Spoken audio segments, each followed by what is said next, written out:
What's raging, gamers? Welcome to Rage Quit Video Game Talk Show. How you doing, HenricK the Wreck?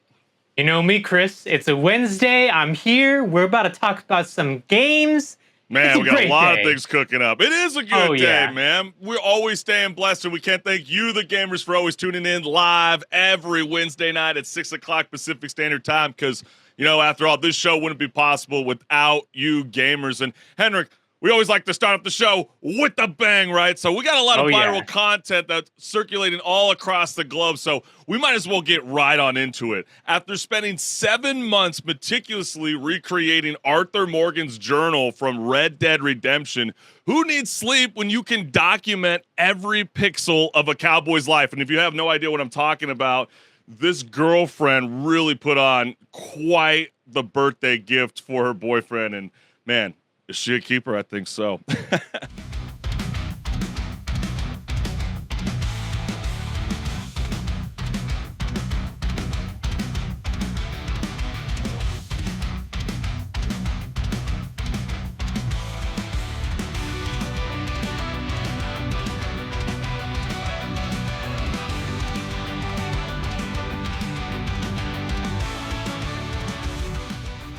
You know, talk about listening to your partner and seeing what they enjoy and saying, you know what, I'm going to encourage what you enjoy with this gift. Yeah, no, I think that's really, really cool and very, very thoughtful, because, you know, sometimes you always see those jokes online. You're like, what is like the biggest turnoffs, you know, from females to a guy, maybe even vice versa. And they're like, dumb playing video games. Well, sometimes you might just need to embrace it. Sometimes that's some of the best visual medium, some of the best storytelling ever told. Sometimes not from animation. Sometimes it's not from anime. Sometimes it's not from comic books, HenricK. Sometimes it's not from television or movies. Sometimes it's the beauty of video games. So let's go ahead and get right into the comments. So the first person wrote, can this person make several copies of this? This will sell good. Hey, you know, there are rumors of a PS5 remastered video game. Are you guys calling for a new standard of Ultimate Edition, Collector's Edition? Maybe. The boyfriend won in life. We boys are proud. Yeah, you know, it says something. It doesn't it say something about the boyfriend when your girlfriend commits to this kind of high standard? Man. Gotta love it. I mean, there's definitely something on his side, too, that is, you know, making her want to do this. He probably does similar things for her. Yeah, very rewarding couple. It comes across like that. And last, put in a time capsule and make people freak out about the past 100 years from now. Yeah, wouldn't that throw off a lot of people? This is real. That'd be funny, though. They pull it up and, oh boy, they're going to find out the hard way. Arthur Morgan. Maybe we need to investigate who he is. Yeah, poor fellow. Really, really, man, what a tragic story that's being unfolded. But hey, let's go right into this, because this was kind of wild. A gamer from Saudi Arabia just set the Guinness World Record for connecting 444 gaming consoles to a single TV, proving once and for all that turning your gaming room into the most tangled cable mess is actually a well-organized game plan. So I'm gonna go ahead and roll a clip and let you guys know why that's the case. Notice here the cables almost hidden.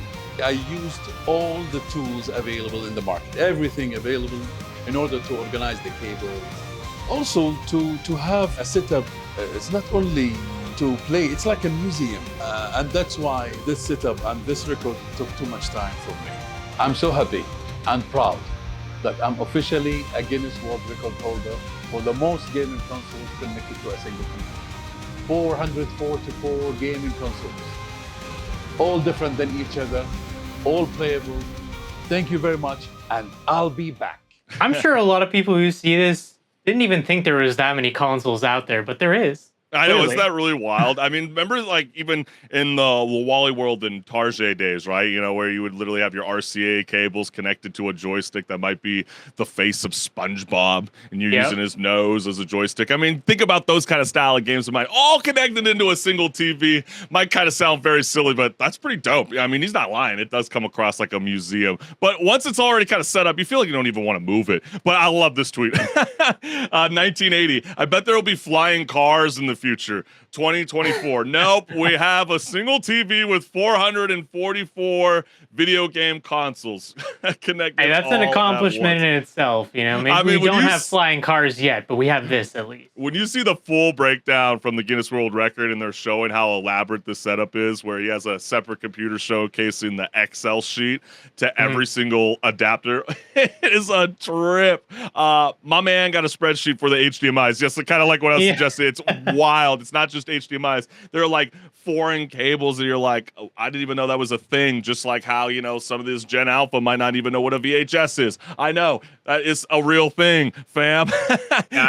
You and I, Chris, we grew up in the era where you had the 3 different colored cables. I'm sure you know what I'm talking about. Exactly, just like how you had your PowerPoints with the like a gel sheet being projected with the light. It's crazy, and just like how Big Ben Business is suggesting, I want to see his electric bill, and that's gonna be a rat's nest of cables. I mean, once you commit, I feel like you just can't stop. Can't, you know, like what's the breaking point? Like once you install like 50 games, would it be 100 games? What would it be for you, HenricK? I mean, I'm okay with like 3 personally. At that point, after that, it's a little hard to manage by itself. Most You're like TVs and monitors don't even have more than 2 inputs already. Hey, well, that's where cloud gaming comes in, right? Whether you like it or not. But you know what was a pretty legendary stream that seems to never end anytime soon? I mean, this might carry on into 2025 because Kai Cenat and iShowSpeed's hardcore Minecraft stream has hit a breaking point with more than 100 hours of gameplay, because nothing says, HenricK, we've got this. Like getting roasted over and over and over again, realizing it's time to restart for like the 30th time. So let's go ahead and show you guys some highlights, some clips of this hardcore Minecraft stream.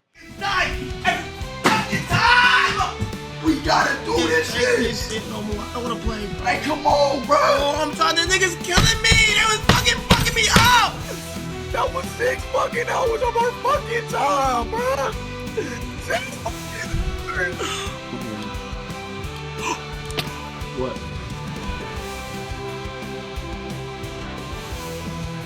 Oh God, that wasn't my fault, bro. Oh God, that wasn't my fault, bro. And yes, there is an ending to Minecraft if you don't know. And to give context of how hard this is, you can see this. And you can go look up some speedruns and see how quickly someone could actually get to the end of the game. Well, there's even been know more, what they're doing. Right, but there's also been videos of like, superstars like Drake, who was texting them during their stream and going, I don't really understand the objective to this game. Like, why do you guys keep dying over and over and over again? This is an 8-bit style game. It feels like it's for Roblox players.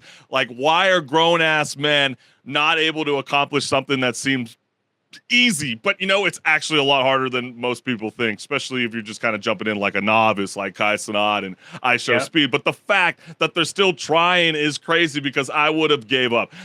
There is that breaking point. And it's what's so funny about this conversation. We are going to kind of revisit this in a sense when it goes into patch notes. I know, spoiler alert, but we're going to be breaking down another Reddit debate very similar to like raging out, just quitting in the moment. I show defeat.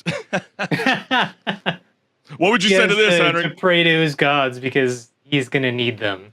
I was really expecting to be like, sounds like a skill issue. Oh, it is though. It is. Like I said, look at some speedrunners. They will get to the ending of this game so quickly, and they're spending over 100 hours trying to get to the end themselves. Oh, easily. 2 people.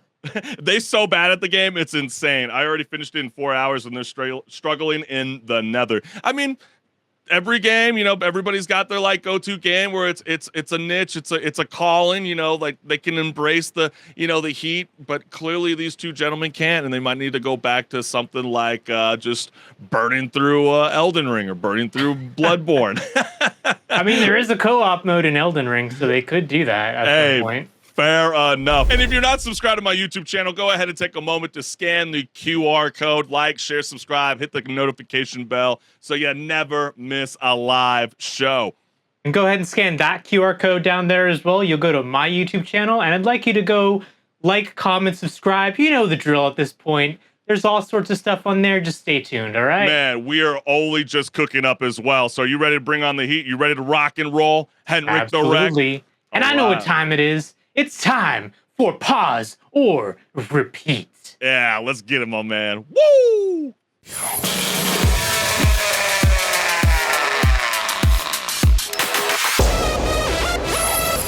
Hey everyone, this is Pause or Repeat. Here we figure out whether a game is really worth your time and money. Today's game is Stormgate.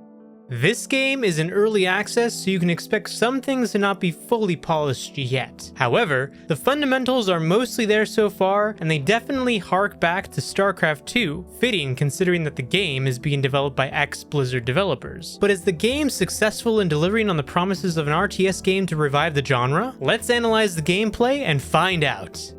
The gameplay of Stormgate is reminiscent of Warcraft 3 and StarCraft 2. However, it is not exactly the same as you'd imagine. If you're familiar to the RTS genre, you'll pick things up quickly, seeing as how the user interface is similar and so are the controls. Something different, however, is of course the factions you get to play as. The three playable factions are currently the Human Vanguard, the Infernal Host, and the Celestial Armada. In other words, humans, demons, or angels. The units and their functions vary in each faction, and you'll have to command them properly so that you don't send infantry into a fight that they cannot win against units that will decimate them. Outside of the campaign, you'll queue up for matches against other players and see who can beat who in combat. Speaking of the campaign, how is the story? The game being in early access, the campaign is a feature that is not completed yet. That being said, the premise is as follows. The Infernal Host are invading Earth to steal Animus, a resource that is described as life force. The humans on Earth have to stand up and defend themselves against the Infernal Host through rebellion, as the initial invasion wiped out most of human civilization. But now the question still stands. Pause or repeat? What a way to bring me back to like my high school days of playing StarCraft 2, because I think the last time I played StarCraft, or any RTS for that matter, really extensively, was back then. And that kind of shows you that the industry has not really treated that genre very well in recent years, because there's been a bit of a move away from it, you could say. That being said, clearly there is an audience for it because people are playing this game. Yeah, but I mean, come on. Stormgate enters the RTS arena like the Temu version of StarCraft. Let's just be fair. I mean, come on. I mean, I really laughed when I was reading the game description to this game. I mean, it's a come on, HenricK, let's set up the tone for the gamers, right? When you're thinking about Stormgate, they say it's based in the 22nd century on a ruined Earth, described as, quote, post-apocalypse. HenricK, am I missing something? Have I missed the sequel to this game? I mean, I'm very confused. I mean, yeah, it's cool. You got the different factions like the humans, the demons, and the angels, but like they got some real tough competition when it comes to trying to enter this RTS genre. I mean, there are a lot of great IPs already out there. Can they succeed? I mean, something about this kind of makes me feel like I would have rather seen a movie IP along the lines of like a Dune fitting really well with an RTS, just like how we used to have the great Star Wars games or the Lord of the Rings Battle of Middle-earth. Don't you feel like they're kind of missing that kind of sense, especially when it comes to very minimized stories and missions, I would argue? Yeah, you make a good point, because I have seen plenty of people online just be like, well, why don't I just play StarCraft 2? I mean, that game's free, so like, what's the benefit here? And then I see the benefit being that, it is in early access, so it's not fully finished yet. But the promise, at least, is that it'll be a game at that level of polish that will not be dead development-wise, because there's never going to be any more updates for StarCraft 2 unless Blizzard decides to go back to that genre entirely. I have to kind of stop you, though, because you said it's a benefit for being in early access. I am so glad you referenced early access, because I'm having a really hard time understanding what an early access is, especially with Stormgate labeling themselves. Hey, this is an early access game. How do you call yourself an early access game if you're going to introduce microtransactions? You might as well call yourself a full release. Like, and that makes no sense. I agree with you on that. A lot of people don't like how this game's being monetized. Well, I've seen comments on even the Steam reviews of people being like, I paid a ton of money for this game already. Now you want to make me spend more money? Well, why would I fork over money for an early access just so it could be ready to play, right? We're not here to fund your beta testing with our wallets. I just feel like it's very, very strange that the gaming industry always kind of gets away with that, because it's always kind of like that analogy, right? Where, you can go to a car dealership, but they can't just sell you a car that's in development. Why is the gaming industry always able to, on the way. Right? It makes no sense to me. It's like Stormgate to me is as if though the postman is delivering a Sega Genesis to your house, right? But it's raining outside and he leaves your console completely wet outside. You know what that means, HenricK? It's dead by arrival. I don't see anybody jumping onto the Stormgate anytime soon. And, I hate to be, I feel like I'm being really, really mean to this game, but it kind of deserves it in a sense. I mean, I don't really care if they say, hey, there's all these former developers, workers, with World of Warcraft and StarCraft. Who cares? The art direction in this game. HenricK, doesn't it kind of remind you of like an iOS mobile game that's on sale for 99 cents? I mean, just no thought given in the game. That's how the art style is in the old Warcraft game. So, I mean, they're staying true to their roots, right? I mean, fair enough. I mean, we had Paper Mario, but it's just like, I don't know, it just kills me. And just like, even going back on the whole idea that like, I feel like RTS genre, it's a really tough competition, especially if you're trying to create something new. You're not the Black Myth Wukong. You're not getting that kind of same reception. So like, if you tie it with like a cinematic IP, like Lord of the Rings, Star Wars, or like what I was suggesting Dune, it's a little bit easier for people to gravitate towards these kind of RTS style games, that don't have to offer, stories or missions, because you already know it, by watching the movies or the TV shows. But doesn't it kind of feel like Stormgate is just like aiming to be the next esports RTS game? Because kind of, yeah, and that does show in the sense of how the story is really the weakest part of the game. And I know part of that is because it's not finished yet, but also the premise of the story is essentially something that's been done so many times before, even by Blizzard. So you're not really telling a new story, and it's going to be hard for a lot of people to really be attached to the characters when you haven't really built the characters up as maybe even some of the old Blizzard games have done.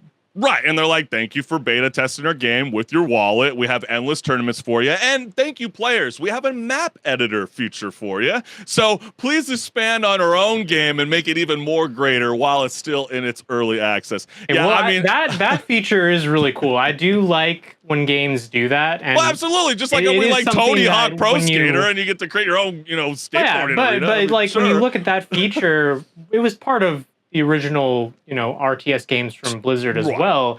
And you know what that feature led to?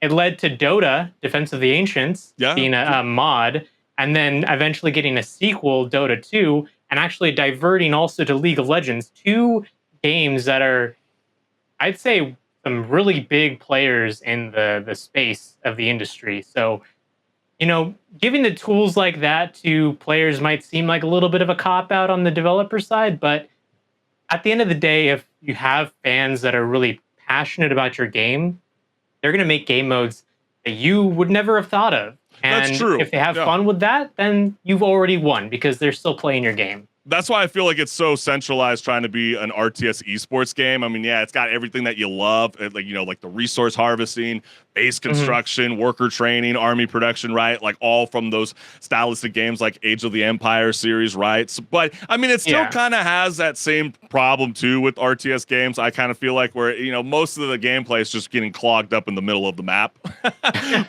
So I feel like even the most dedicated, the other troops of the enemy. I mean, I feel like even the most a war of attrition.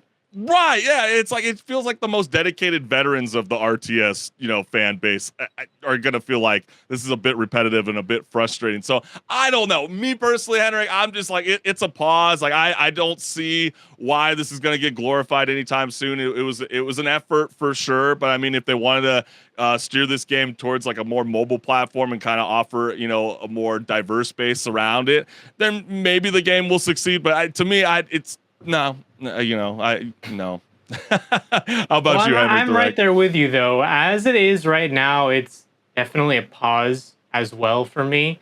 And it has the potential to change that, it's not the first time that we've even covered a game that originally, when it was in early access, people didn't like it. And then when it's in full release, everyone's like, yes, this game is amazing.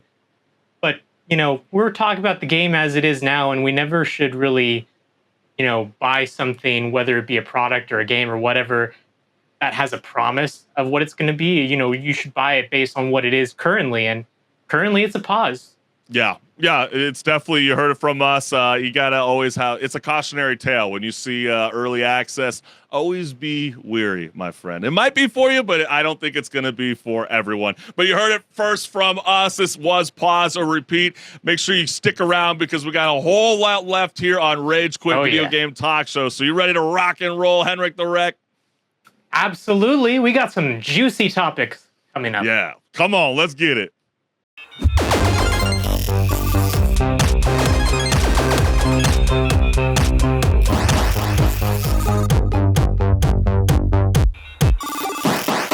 What's good, listeners? Welcome to Patch Notes, where my co-host HenricK the Wreck and I discuss gaming news, industry talk, and so much more. Let's get it. Game Science's first major console game, Black Myth Wukong, launched this week with many players excited for its release. However, the game has been embroiled in controversy after a leaked document surfaced, revealing a list of do's and don'ts for streamers, including requests to steer clear from politics, feminist propaganda, and COVID-19. What does that have to do with a monkey and a pig and a few mythical creatures? I'm not really entirely sure either, and yes, it does come across very, very strange. But before even HenricK the Wreck and I really get into it, let's explore what gamers had to say online, because they were very vocal about this new report that was coming out around Black Myth Wukong. So let's go ahead and start reading the first dialogue of conversation, which is Screen Rant.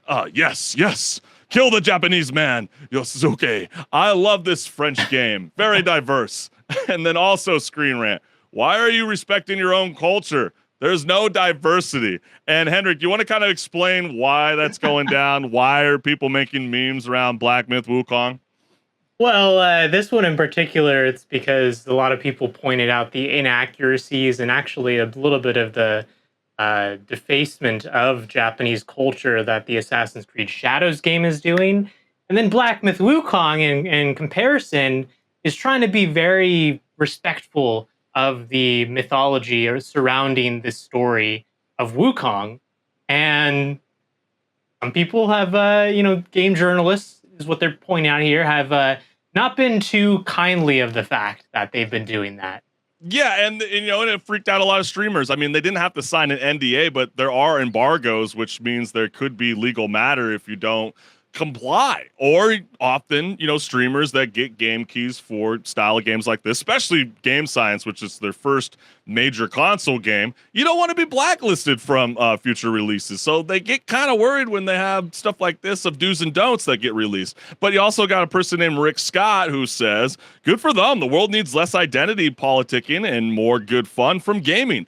At IGN, you all should take notes and could start by firing Rebecca Valentine, who has junked up your brand with feminist propaganda herself. So people are clowning IGN for just reporting about the do's or don'ts, but also tying in this new revelation with their hit piece back in 2023 with some very strange and problematic choices on hiring people with the imagery and etc. But again they're using that opportunity to try to say, this game is really, really bad because of some of the faults that they do outside or inside the studio. Also, we got, wow, that must mean people have to actually do a proper game review. Go figure. So some people just don't make any issue of it. It's like, what does COVID-19 have to do with this video game? It's based off old Chinese literature. Yeah, we don't want to hear your political agenda.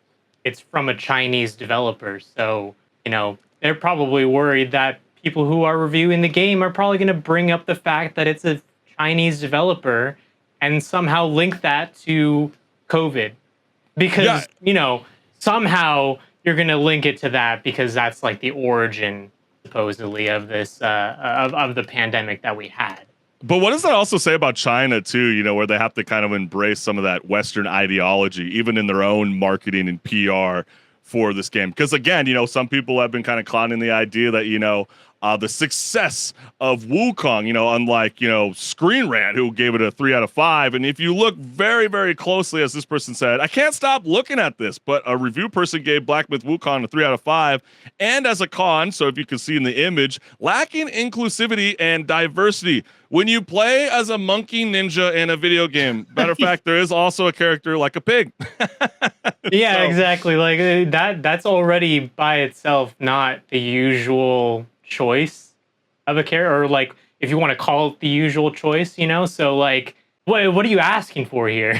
Like, yeah, they're like, please, you might find certain things in China like the one child policy to be very, very problematic. Just please don't mention that stuff when you're reviewing our game. Like, it's okay to say the gameplay becomes repetitive over time, but lacking in inclusivity and diversity is the major issue of why the game's not good. Wow. Okay. But hey, clearly it got fixed, guys. Taking their advice. Just need a little bit of a color dye and you will be all right. And the last comment we got here is Monkey C. Monkey does not pander for DEI money. So very, very funny. And clearly, they are laughing about this, even given the strange and problematic nature of the do's and don'ts list, which includes, again, avoiding topics of politics and COVID-19. HenricK, do you think game science is just trying to avoid controversy and wants to focus on hearing feedback about the actual gameplay instead? I mean, yeah, that probably is what they want. They want to have the reviewers actually focus on reviewing the game and not any controversy or what some people would even call non-traversy surrounding the game, because that's not really relevant to the review if you're just talking about the game, right? Yeah.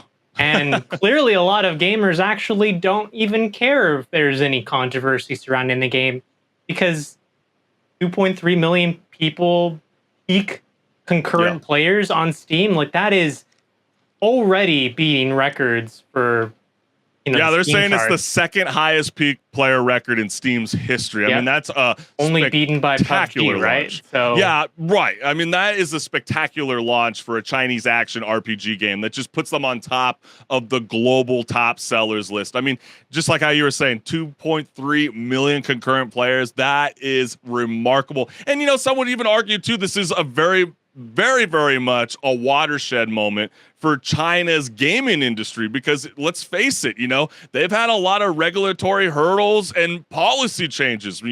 Think about some of the things that, even China gamers have to go through. Limit the game time, and even your in-game purchases for players has always been something that's been under the spotlight for numerous years. And to see the success of games finally coming out of China, just like, what we just saw with Genshin Impact, that's pretty remarkable, I would say also too, because, China in a sense has got a lot of success through mobile gaming.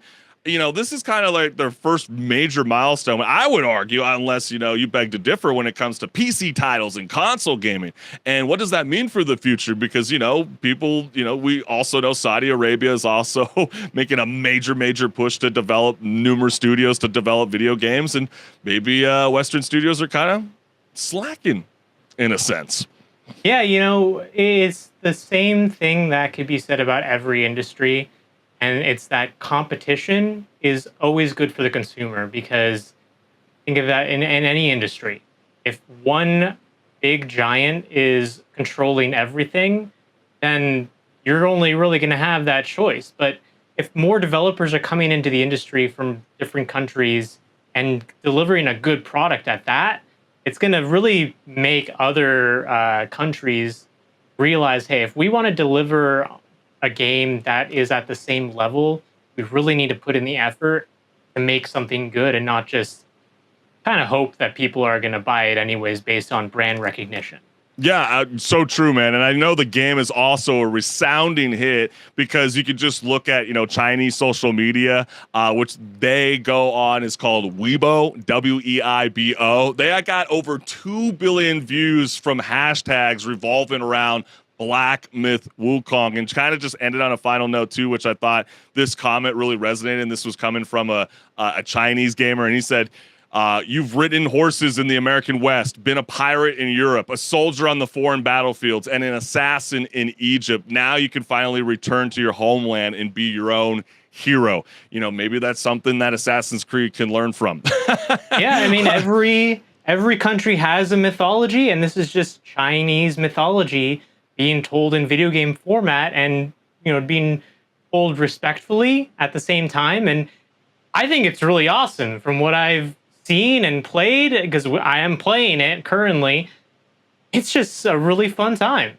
Yeah, and I guess that's the question that we're asking you, the gamers. With the problematic nature of game science, would that stop you from pursuing a fresh new video game like Black Myth Wukong, or would you just play it if you just heard the game's fantastic and you want to enjoy the ride? Let us know what's good, because we want to hear the reception from you gamers out there. But let's go ahead and switch up the topic of conversation, because this was also very alarming.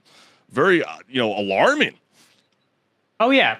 So a BBC report is sounding the alarm for female mocap actors and voiceover artists who have shared their distressing experiences performing explicit scenes, including rape and sexual assault in video games, often in front of studios full of men. The Performing Arts Union Equity is calling for better safeguards, urging that actors be warned about intimate scenes in advance, providing closed sets with limited access, and supporting them with intimacy coordinators as well, which, I do have a degree in theater, and it was never expected to do anything of even, touching another person without an intimacy coordinator being present to mediate. And, because things happen, unfortunately. Yeah, absolutely.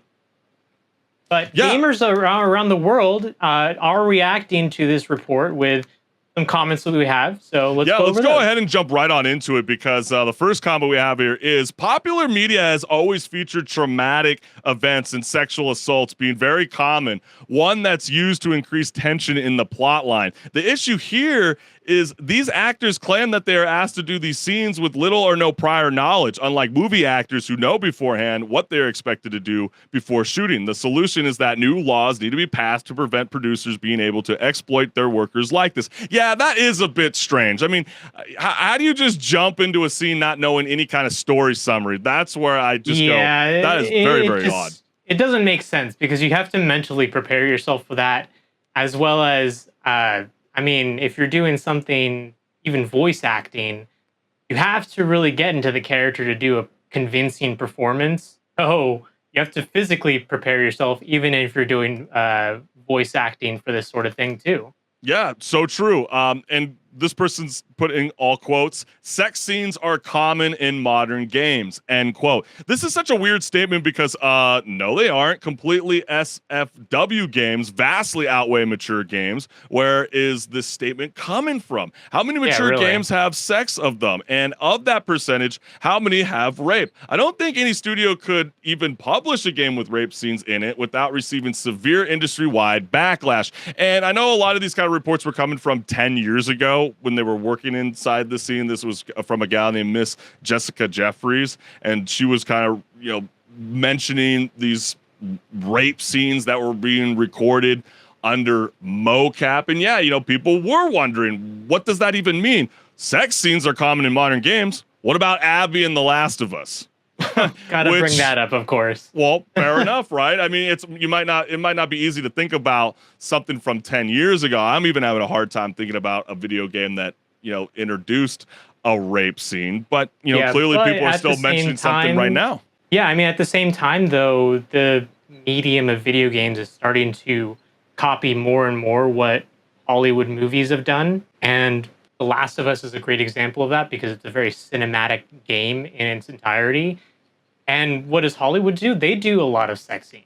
Oh, absolutely. Think about Euphoria. Yeah, it's a kind of an awkward show at times to be watching. Even people love Breaking Bad, right? There's some very hard, drug scenes that you'll be seeing, and you're just like, okay, we get the point. Yes, who can forget the hardcore BDSM sex scene in Helldivers 2, or the super hot JOI scene with Gibby on Apex Legends, or yes, how can I forget about the POV sex scene between dwarves and Deep Rock galactic. Wait, what? So people are really kind of questioning, like, what is she even talking about? And then another person follows up. I know that pornographic games exist, but that should be obvious early into the job. Other than that, I can't think of a single game that includes rape. The only games I can think of that include sex are Grand Theft Auto and The Witcher. If you read the article after the motion capture actress stood her ground, they didn't film the scene, so we don't know what game that could have ended up or could have ended up in, excuse me. But the fact that she had to do that at all is a problem, and it's understandable why other actresses put on the spot of the day would feel pressured to do it. Yeah, I mean, could you imagine you're a freelancer and you're trying to break out in this industry, and then someone that doesn't provide you a story summary or even the script just goes, okay, we're breaking out into a sex scene, it's gonna get a bit violent, and we got a bunch of men watching you. Go. Yeah. What? Yeah, I mean, come on. This is why they have intimacy coordinators for like some of your beloved shows like Game of Thrones, right? You know, just it's like it moves the story, but it's also to make everybody that's on set feel safe. And the last comment we got here is the only ones I can think of is Baldur's Gate 3 and Cyberpunk. There's no other recent AAA games I can recall that have sex scenes beside those. There was also a mention of a rape scene in an article. What modern AAA games have rape scenes? And Cyberpunk scenes are really mild. But I think, you know, I have to argue with a lot of these, you know, threads, you know, with this discussion, because I kind of think that they're missing the point. And, you know, because, again, you know, all people are asking for is, you know, safer sets and basically limitizing how many people are actually on set. It's like once the grip and the light's all good, you know, PAs, we don't really need you in the room. We just want intimacy coordinators there. Is it that hard to ask for a story summary? So again, you start hearing about this BBC report.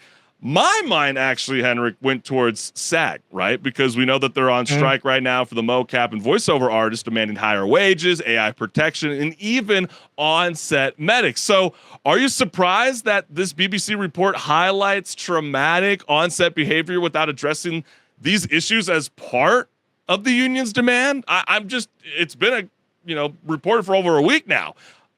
Yeah, no word. It's really strange that they haven't said anything, because they're in the same exact space and they're fighting for the same people to have, you know, rights, not for this, but in regards to AI, but still, you know, they're the same space, the same people that you're fighting for. So why have you not said anything in regards to this, and instead let the other union, Equity, say something? Because are you guys not on the same page? Like, you should be sister unions. Yeah, and no one's saying that they're trying to be revisionist, right? No one's saying that they have to change the script to kind of fit the agenda of these represented performing artists. What they are urging is for improvements and just warning video game actors who will be a part of intimate scenes. And also, by the way, could you just minimal access and just employ intimacy coordinators so we can at least kind of feel safe on set? I don't think that's really hard to ask for. No, it's not. Come on, you know. And I mean, like I was saying, I have a degree in theater. There was never a time where there wasn't an intimacy coordinator involved. If there was even, you know, I'm touching someone on the shoulder, or they're touching me on the shoulder, or, you know, my head or whatever. And, you know, granted, that's a school setting, so there's never going to be anything too crazy. Sure. But, like, still, you know, it's not that hard to involve someone for even basic things. Well, it's still like very that. awkward. I mean, think about it. You're a mocap artist. You're in a very skimpy outfit already to begin with. And then if they're going to be saying, hey, this includes a sex scene on the day you show up on arrival, yeah, that's very, very problematic. Because, again, you still have to act out. It's going to get converted into a digital form further down the line in the production line. So, but also think even if you're not going to be filmed in the same sense, you are going to be seen as a different character. Or even if you're not seen, in this same BBC report, they were saying that an anonymous voice actor who didn't want to be named also said that, you know, they felt shaken when they were asked one time to record a sex scene in front of an all-male production team. And they made them feel like as though they were being asked to work on a phone sex line. So, you know, it's just those kind of things where it's like, if you're a voice actor, you want to be a voice actor, fine. Some people might be okay with doing sex scenes through voice acting. But if you don't feel comfortable doing it, I don't think it's that hard to just kind of flag out and be like, hey, you know, this is what's going to be required for the job of this character. Are you comfortable with doing this, or we're going to find somebody else? It's and then you really can deny not that the job. hard. Yeah, and you can deny the job. It should be expected that you can know whether or not before you walk into the room if you're doing something explicit. Yeah. And so, I mean, with some of these, you know, calls that equity is calling for, are you gamers, do you find this as a positive movement in the gaming industry, or do you just find this to be like, wow, again, you know, saying something that's not being representative of AAA gaming, which is what some people have been arguing in the comments. When's the last time you've seen a rape scene? Let us know what's good. We want to hear from you, the gamers. But let's go ahead and transition topics, because Amazon Prime Video is taking a wild leap into the adult animation with a brand new 15-episode anthology series called Secret Level. They are blending video games and animation in ways even your console can't handle. It's going to be premiering on December 10th, and this series is turning classics like Pac-Man and Dungeons & Dragons into animated short stories, because apparently your favorite games need more drama and less joystick. And so you can expect everything from Spelunky to Warhammer 40,000, proving once again that nothing says adult animation like bringing back some of your favorite childhood video game heroes to life. And so if you haven't seen the teaser for Secret Levels, you're in for a treat. Let's go ahead and take a look.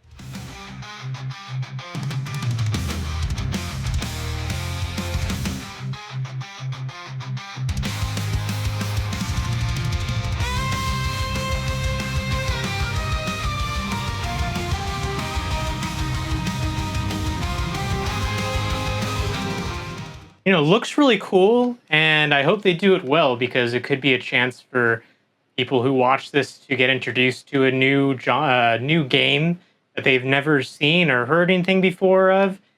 I just hope that it's not going to age poorly is the only thing. Yeah, no, I think that's fair enough. I mean, that's where people fell out The Last of Us, right? I mean, you know, we want to be able to introduce some of our non-gamers to some of these beloved stories, but they don't want to play video games. But let's go ahead and read from the reactions of gamers all across the globe about this new television series from Prime Video called Secret Level. And the first one wrote, I love death plus robots, so to see a similar anthology applied to video games sounds effing amazing. So yeah, you know, love, death, and plus robots was on Netflix series, now switched over to Prime Video for this new video game anthology series.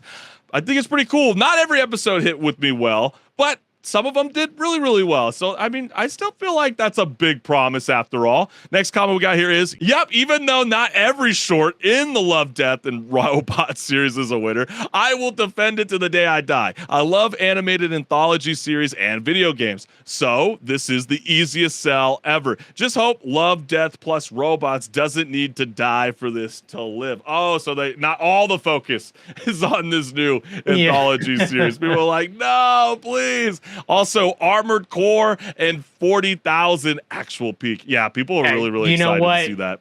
Yes, I agree with this comment, because Armored Core needs more attention, and Warhammer, you don't really see very much media outside of games about Warhammer. Yeah, so true, man. An Unreal Tournament. Malcolm, I'm going to cry. This is like the first official UT thing in 7 years. I mean, yeah, I think that's really cool. I mean, you know, you're getting movies, TV series. Epic is not focusing on Unreal at all. They're focusing on the Unreal Engine and Fortnite, and that's it. Right. Mega Man always shows up at every single possible thing except new games. Come on, Capcom, WTF. And last, boy, we're going... Sorry, wow, I butchered that. Boy. There you go. We're going to Amazon Prime. Boy. As Kratos himself. So, HenricK, how will Amazon Prime Videos mix, you know, the classics and the modern video games in Secret Level? How will they impact that appeal? Because, you know, you start to think about, you know, this new animated approach, especially when you start thinking about the idea of an anthology series compared to the traditional video game movies. Will gamers gravitate towards something of this nature? Yeah, it gives people a chance to learn a little bit about a series if they don't know, or even if they do know, they get to see a little bit of a series that maybe sometimes doesn't ever get anything really made about it. Like I was saying, like with Warhammer, you don't see very many things about Warhammer outside of the games and the figurines, you know, and it would be cool, you know, to see what they do with it, because it's a big universe and there's so many things that could be done with it. So it has a great amount of potential for it to be amazing. I really just hope that, like I was saying after we saw the clip, that it doesn't age poorly, because when you go back to see a movie like Ready Player One, yeah, it's still really awesome, really well done, but some of the cameos don't really hold up anymore because they're from games that have fallen to the wayside, or, you know, things like that. So we'll see. Yeah, no, absolutely. I think, you know, taking the anthology route, you know, some people might view it as a risk. You know, I'm also curious whether these shorts, what's the budget, you know, the production budget around, you know, these 15 episodes that they're claiming on doing, because I think that's might, you know, be a win for video game studios that are like, you know, we've always wanted to make our own television show, but we're just not too sure whether gamers want to really embrace this world after all. You know, Borderlands, people really thought that they would really love it without even telling you even kind of a backstory, in a sense. They just expected people to just jump in and be like, see, you already know our characters, but the movie sucked going that route. So maybe, you know, testing the waters a little bit, just like how they're gambling with Concord, for example. They're going to be one of the video games featured in this series. I mean, it's brand new. Nobody has a single clue what that world's really all about, especially considering how it's a multiplayer game more than anything. Yeah. So it really kind of opens up the doors for quite some potential in the end. I mean, those kind of style of games, you know, like Fallout really worked out very well with Prime Video. So who knows? Maybe they might be the new mecca for visual mediums for video games. Is that a plus? Is that a negative? I'm not entirely sure. I wonder what gamers are thinking. Yeah, I mean, we'll have to see when it comes out what the final product looks like. But like I was saying, it looks very promising, and I hope it goes well for them, because more good games media is necessary. Yeah. But, you know, we do have another topic if we want to move on to that one. Yeah, let's go right on into it. I think it's time for a classic Reddit debate, baby. Let's go. Baby. Yes. We, you know, we all love our games, but between our busy schedules and attention spans the size of a raisin, so true. Some titles, some titles just seem to stretch on like a never-ending quest. And so we're diving back into a Reddit debate. Ooh, I where like a this gamer one. asks, quote, which video game felt like it went on forever for you?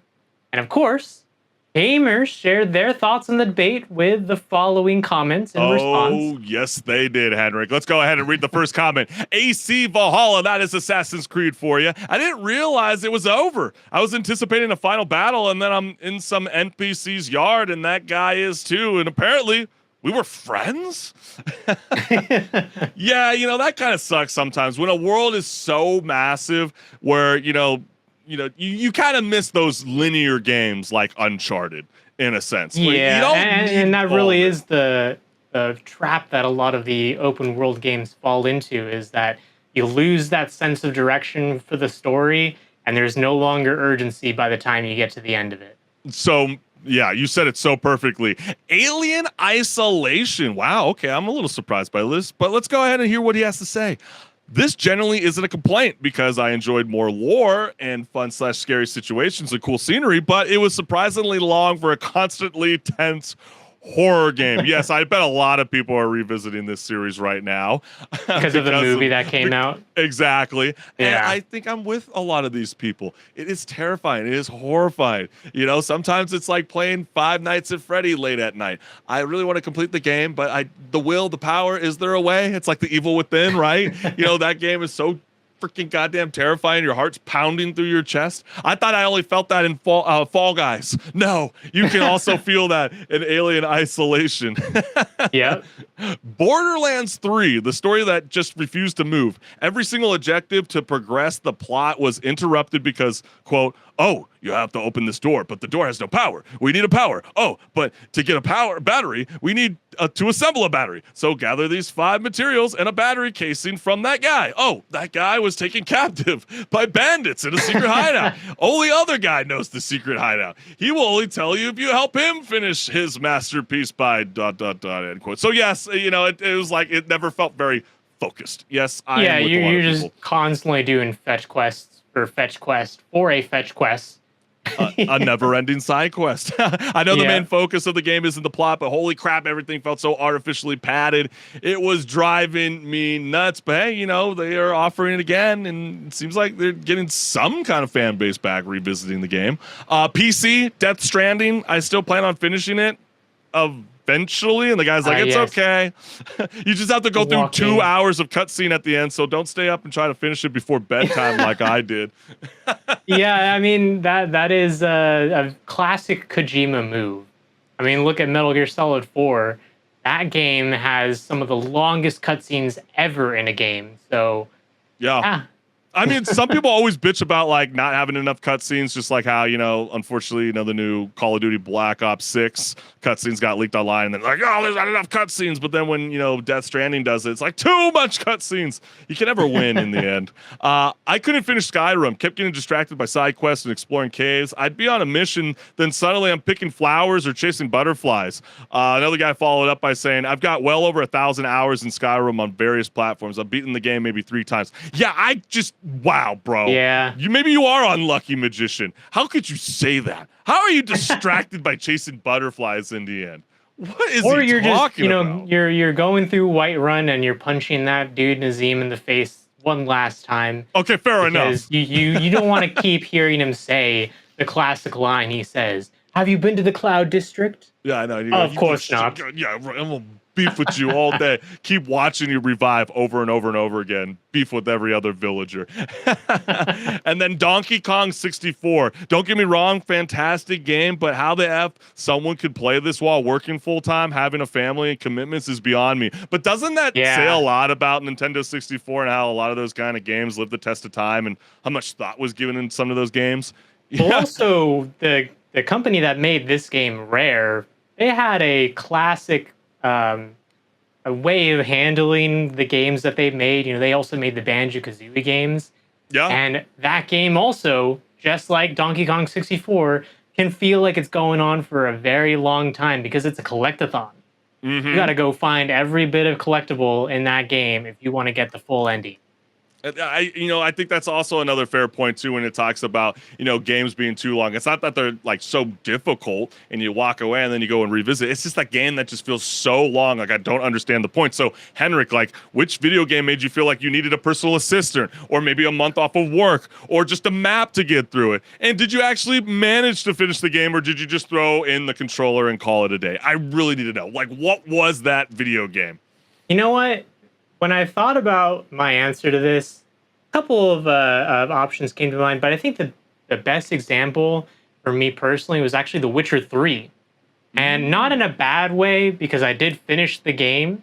Very but surprising considering how it just showed up on PS do. Premium. Wow. Yeah, there is a lot to do. There's so much to do. And if you step away from that game for like any bit of time and you come back to it, you're like, I don't even know what's going on. Because I don't remember what was last going on.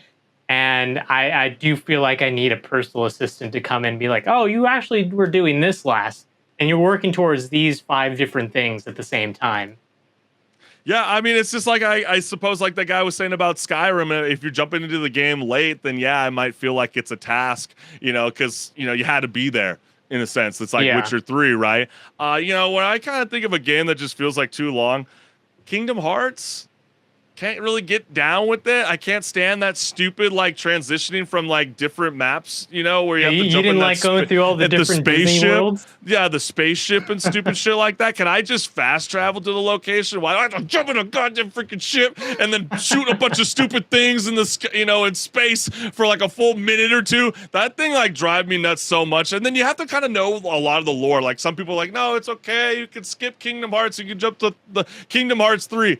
Not really, unless you just want to see your favorite Disney characters. Yeah, but you're missing the games in between, including a handheld game. Yeah. So you should, read up on that first if you want to get the full story. It's like making a Marvel movie the best that it can be. You have to watch all these other things and read up on other things just to understand what's going on. Yeah.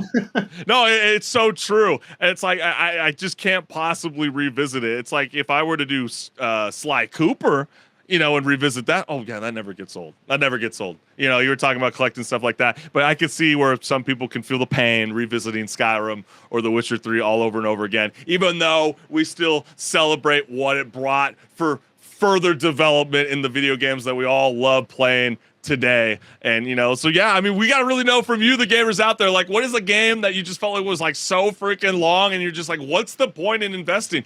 It could also be Assassin's Creed Odyssey.